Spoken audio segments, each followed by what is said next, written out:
इस लेक्चर में हम डिस्कस करेंगे about non inverting configuration of operational amplifier. शुरू करते हैं नॉन इन्वर्टिंग कॉन्फ़िगरेशन को। The non inverting configuration is also known as voltage series feedback amplifier.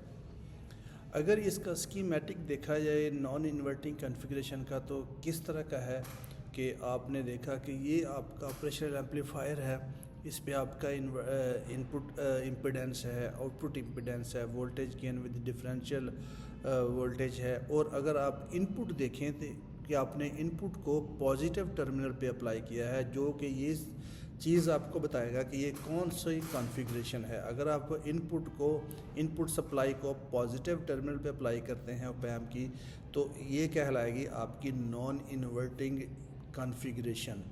और आपका जो इन्वर्टिंग टर्मिनल है वो क्या है आपका, अगर आप देखें तो वो ग्राउंड है।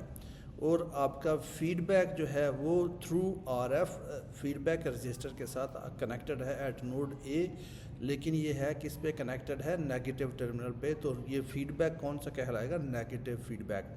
So non inverting configuration with the negative feedback circuit. और ये वाला पूरा आपका सर्किट आरएफ और आर1 जो है ये क्या कहलाएगा, फीडबैक सर्किट। अगेन हम मैथमेटिकली आप इसको प्रूव करेंगे। तो मैथमेटिकली आप कर्शफ वोल्टेज लॉ अगर आप अप्लाई करें इनपुट पे, तो आपको क्या आएगा, वी डी आपका किसके इक्वल होगा, V D is equal to V one minus V two, जो कि डिफरेंस वोल्टेज है, और V one is equal to V in is equal to V I. तो आपका वी वन जो है वो किसके इक्वल होगा, वी इनपुट वोल्टेज है, या आप इसको वी आई भी कहते हैं। इसमें से करंट कौन सी फ्लो हो रही है, आई। अब क्लोज लूप गेन क्या है, close loop gain of op-amp is A F is equal to V O divide by V I. So that you can also say feedback gain. If we neglect the base current, then by applying the voltage division at node A, node A कौन सा, ये वाला आपका node A, ये जो feedback circuit के node A पे, यहाँ पे आप वोल्टेज डिवीजन रूल अगर आप अप्लाई करें तो आपका V2 किसके इक्वल होगा, R1 divide by R1 plus RF multiplied by the output voltage. और आउटपुट वोल्टेज का हमें पता है किसके इक्वल है, A multiplied by difference voltage, या VI माइनस V2। और V2 की हम वैल्यू यहाँ पे रख सकते हैं जो हमने ये वाली इक्वेशन से ली है। तो ये किसके इक्वल हो जाएगा, VI minus R1 divide by R1 plus RF multiplied by VO। और इसको फर्दर सिंप्लीफाई करें तो ये equation will look like this. और अगेन अगर आप इसको सिंप्लीफाई करें, आप ये वाला पार्ट इसका जो है विद OA है, इसको आप ए साइड पे रखें, और VI वाला पार्ट आप एक साइड पे रखें, तो ये उधर जाके आपका पॉजिटिव हो जाएगा। VO plus R1 divide by R1 plus RF multiplied by AVO is equal to AVI।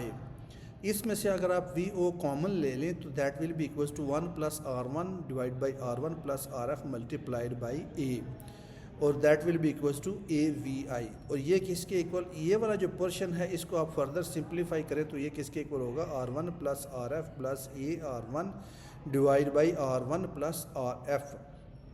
और ये इक्वेशंस को आप इस VI को आप इस तरफ ले जाएं और इस होल पार्ट को आप इस तरफ ले जाएं, ये वाला जो पोर्शन है।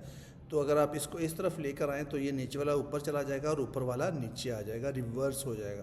तो ये आपकी इक्वेशन बन जाएगी VO divide by VI is equal to AR1 plus RF divide by R1 plus RF plus AR1। तो इसमें आप पहले ही देख चुके हैं कि आपका AR1 जो है that is much bigger than R1 plus RF। तो ये वाला जो पोर्शन है इस इक्वेशन में नेग्लिजिबली वेरी स्मॉल है, ठीक है।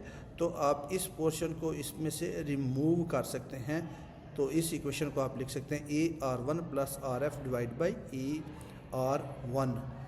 और आप फर्दर इसको अगर आप सिंप्लीफाई करें इस इक्वेशन को, तो VO is equal to VI is equal to AR1 plus RF divide by AR1, और इस AR1 divide by AR1 plus ARF divide by AR1, इसमें से A आपका कैंसिल आउट हो जाएगा, और R1 है तो R1 के साथ कैंसिल होगा, पीछे रह जाएगा 1 plus RF divide by R1।